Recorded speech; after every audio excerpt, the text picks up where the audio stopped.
挣2块多钱，我一天我卖100个，我才挣200多块钱，我得一个劲儿忙活，感觉累。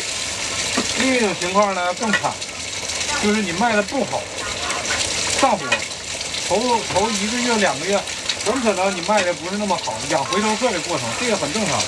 你要坚持不住，你就觉得哎呀，我付出这么多精力，你知道吧？你付出最多的是精力。哎呀，完了，满心希望的去做这个东西，最后你觉得，哎呀，我这白努力了，大地，特别内耗，你知道吧？所以说要想好。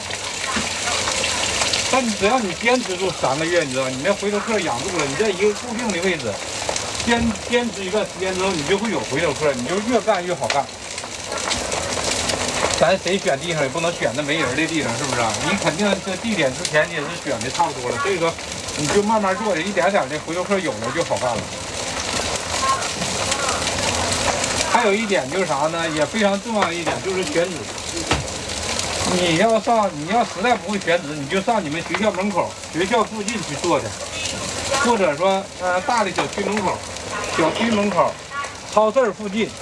啊，或者说南方大点城市就是地铁附近有人流有客流的地方，它是一个快餐类小吃类，你知道吗？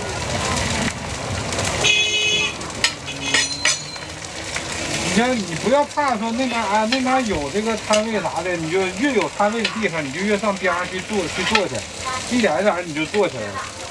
不要上那种啊，这边有摆摊的，我有的是卖吃的啊，不好干，我就换一个摊少的地方。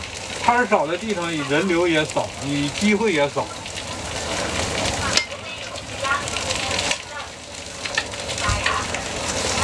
还有这个就是纯的辛苦钱，你知道吧？摆摊挣大钱，几率特别小。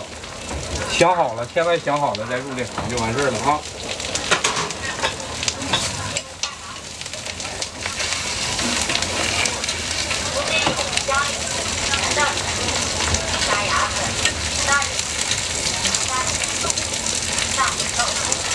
有蛋包，一路过的。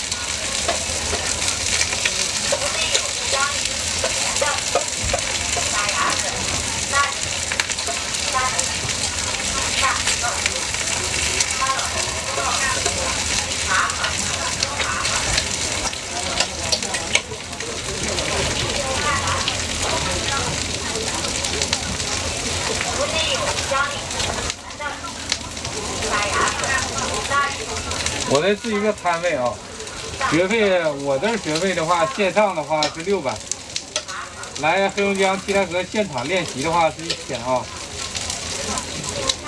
他有的说为什么到现场说怎么贵呢？因为你到现场你还得用我的材料，学的能细一点，稍微快那么一点啊。你在家你需要拿你自己的材料、你自己的东西去练习的。到这儿来呢，能拿我的锅练，手把手教，咱练做的好了就卖，做的不好啊，咱就留着自己吃了。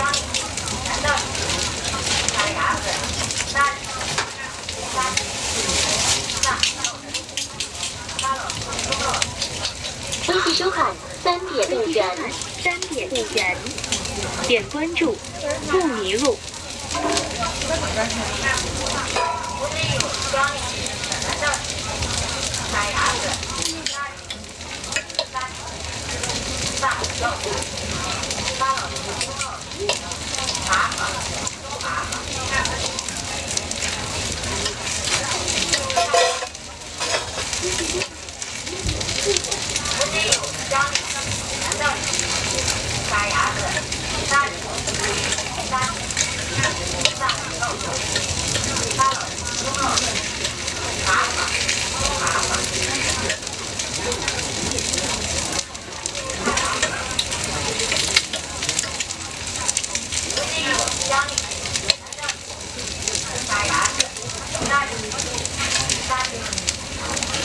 了。